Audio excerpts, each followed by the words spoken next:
Lawrence Gowan from Styx. Now, you might not remember, we talked to you, we talked to you a while ago, and I Okay. enjoyed having a conversation with you on the phone so much. So I'm happy to say you're a friend of Fox 102.3, and I'm so happy to talk to you today as we get geared up for your tour date. You're going to be in Charlotte on July 13th. So I know you're looking up because how many shows have you had? And you have like 30 some to go. Yeah, yeah, we've got plenty to go. I think we've done about 10 so far on the tour. We're in Denver tonight, and Denver tonight, Salt Lake City tomorrow, and then we go to the West Coast. So when you said Charlotte, I'm like, okay, when do we head back to the East Coast? So yeah, good. Thank you for the update. Yeah, yeah. Don't worry, I'll handle your scheduling for Yeah. you. Yep. When I had told a friend that I was getting the chance to chat with you today, they were so excited. They had seen Styx um, live, and what an incredible show that you guys put on. Thank you. So, I'm sure you have a lot of repeat fans who come see your shows. Every time you're in their area or they might travel. Yep. What is it that keeps you so excited to perform for your audience? You know, you're right. There's a core of maybe several thousand people who travel great distances to see multiple shows every single year, and it's noted. We begin to see the familiar faces, and I think it's this, Amy. There's the greatest form of entertainment. I may have said this to you before, but the greatest form of entertainment that I've encountered in my life is a great rock concert. It just There's something about it that has lasting staying power, and there's never two alike.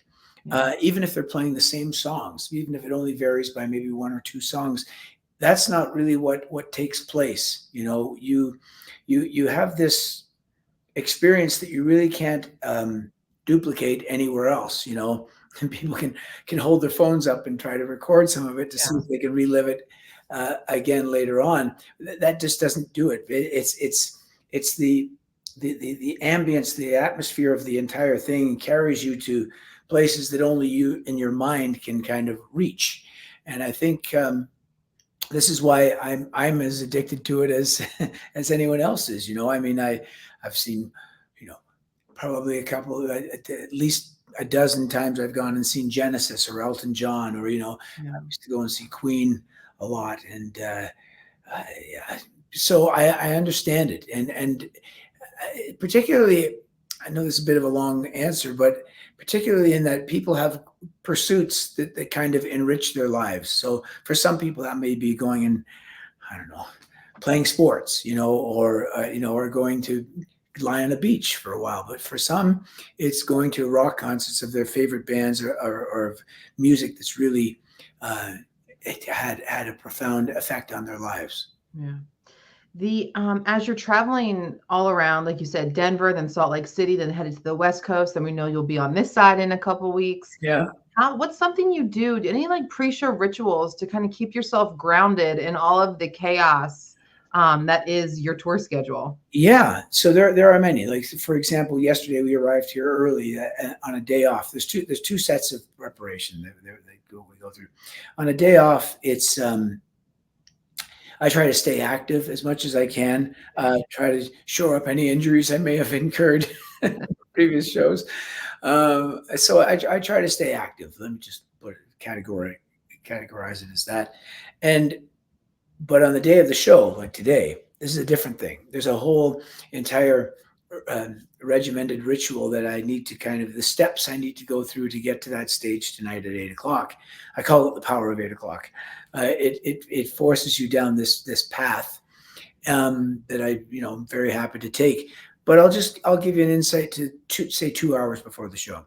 About 2 hours before every show, we begin to convene together in the dressing room. Even if we have separate dressing rooms, there's always a hospitality room or something where we kind of get our together in a casual sort of way, kind of seeing that everyone's focused on what is going to unfold. Then we kind of end up going to our respective instruments and spending maybe the next 30 minutes just warming up. So I'll go through all my various piano exercises, and Todd's drumming away, and my brother, who's the bass player now, he's plunking away. That takes about half an hour. Then Again, a little more reconvening, quite a few jokes get kind of, or semi jokes or inside jokes that only we understand, get kind of kicked around. And in that period of time, the all important selection of, sorry, I don't know how to shut those things off. The all important selection of what we're going to wear on stage that night takes place. And that can be a short or a longer pursuit depending on how we want to present ourselves. And then about half an hour before the show, we start to do this vocal warm up together. Basically, not just to warm up our individual voices, but to hear ourselves in tandem with everyone else. Yeah. And that really begins. The focus begins to narrow, and we're basically we're looking at what we're about to encounter, which is a sea of thousands of people, expecting to see the best versions of ourselves. Yeah.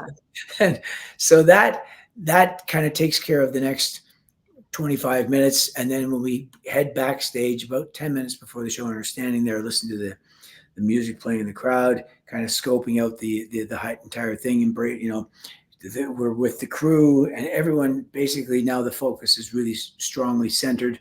There's a sense of confidence, I would say, and nervous energy that kind of begins to imbue the atmosphere. And then the next thing you know, it's like a rocket taking off. You see thousands of people in front of you, and you kick into it. I'm so interested in that pre-show ritual, as I'm a fan of like the psychology of peak performers like yourself and the band. Yeah. And so to have that set in stone ritual, could you Yeah. imagine like not doing that you guys just, you're all in your separate dressing rooms and you head out on stage? I mean, that sounds like a very important to not just you as individuals, but to kind of unite you as a band and get you into that rhythm and into that mindset to perform. You're exactly right. It's kind of critical, honestly. There might be one show in a year where we're somehow rushed to get onto the stage, or we've arrived for whatever reason. We happen to have arrived a bit late because of traffic or all kinds of things, weather, and we don't get to go through those steps. But we've done those steps so several thousand times now, 2,000 or 3,000 times, that even in those under those conditions, we can usually pull it together in the last minute. But we definitely don't want to repeat that the next day. That might be one time a year thing where we go, wow, I guess. But it's all the culmination of all the little steps we've taken along the way. Now, next year you'll be celebrating 25 years with the band. And I'm going to ask you because I have not heard the story, but I heard that you have a great story for how you were discovered by Styx, so to say, opening up for them. Yeah, actually, wait. Yeah, you're right. It's 25 years now. I begin my 26th year. I'll be in basically a few weeks, couple weeks. So how I was discovered. Well, it's great to be discovered when you're about, halfway through your life. It's never too late. I think that's an important note. It's never too late. So about 25 years ago, 26, whatever, we'll call it 25 years ago. No, in fact, no, let's add 2 years to that, 27 years ago. In Canada, I've had a good number. I had 6 solo albums. Four of them were platinum, 2 were gold. I had a platinum single, and it was basically topped the charts when some of the biggest acts in the world were having their biggest records of all time. The way the music industry worked back then in the 1980s and into the 90s until the internet was that you could be relegated to one part of the planet where your music was available. So we won't get into that. But anyway, in Canada, my music was not only readily available, it was very well known. And I was asked in 1997, because I was playing a show in Montreal on the same date as Styx, and we had the same promoter who we'd both done shows for in the past. The promoter called me about 6 weeks prior to Styx playing there and said, look, they're opening the new Montreal Forum. I would like you, instead of playing your solo show at the Theatre Saint Denis, I want you to go and play opening for Styx. And I said to him, Donald, I said, yeah, the thing is, I haven't opened for anyone in Canada in 14 years. The last band I'd opened for in Canada was Supertramp. That was in like 85. And he said, yeah, I know, but this will be, it'll be the full arena. It's a brand new arena. He says, have you ever seen Styx? And I said, funny enough, I never have seen them live. I know all their music, but I've never seen them live. So I'd kind of like to see that. We did the show together. They saw me perform, and it was kind of a bit of a Hollywood scripted night, because they saw that the audience knew my songs and the way they reacted and the encores, etc. And Tommy Shaw came up to me right after. He said, first of all, he said, no one's ever had an encore that's open for Styx in our whole career. And second of all, he said, we should do more of this in the future. And I said, great.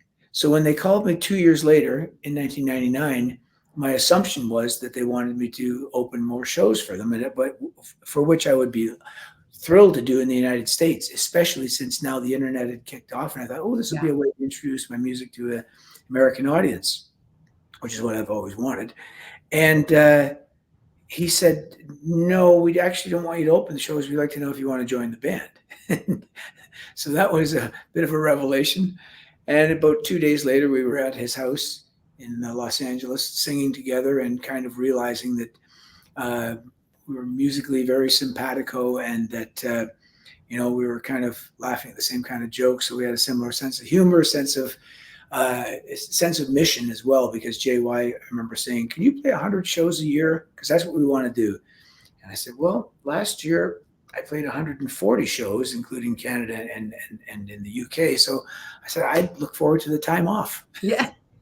So, you some downtime. Yeah, exactly. So that's how we came together, and it's been just fantastic ever since.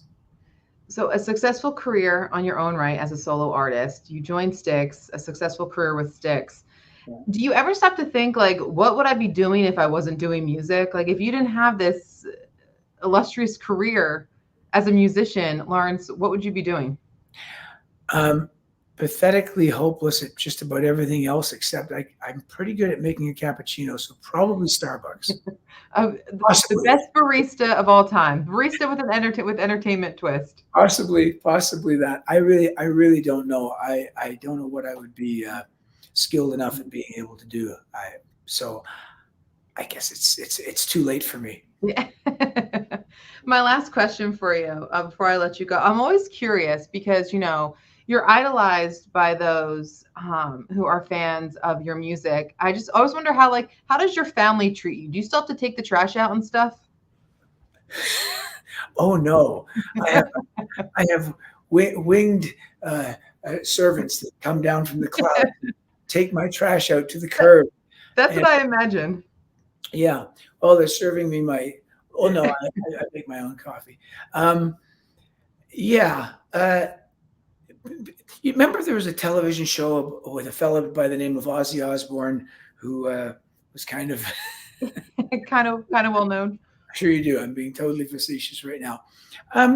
That's pretty accurate to how most people that are stars in one area of their life, how their own life is much like everyone else. And I don't want to disappoint anyone, but yes, I live a fairly regular life and go for rides on my bike and get drivers yelling at me and all kinds of things. I get my bike helmet on, etc. Yeah. Don't they know? Don't they know? Yeah. What's wrong with you? It'll be so weird if those will be some of the people who are coming to see you, though. You know what I mean? And they just don't recognize you doing regular people things. I've had it happen before. You're in the grocery store and you're both kind of reaching for the same thing, and someone goes, "Excuse me, sir, I was here first." And it's like, "Oh my God, can I? I'm such a fan. I said, oh, go ahead, you can have that apple." Yeah. I don't want it now. Yeah. I was on a good attitude, so they go, "You wouldn't believe what he's like in real life." Yeah. You try to match the man on the stage. No, I do not. Lawrence, thank you so much for the time. I don't want to hold you up. So excited to have you in Charlotte. We have some extra, we're doing some last minute tickets. We were able to convince Live Nation to give us some more tickets. So way to go. Yes, thank you. I have to give them my second born child, but no worries. Okay, that's okay. Usually it's a kidney, but that's fine. I just want to say this tour has been spectacular. We can't wait to come to Charlotte.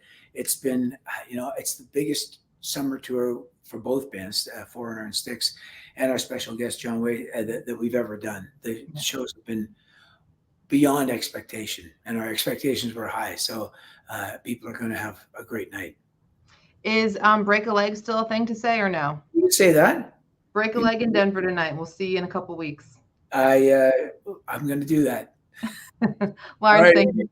Thank you so much for the time. Nice to see you in person this time. Thanks very much. Yes, absolutely. All right. Cheers. Bye. Bye now.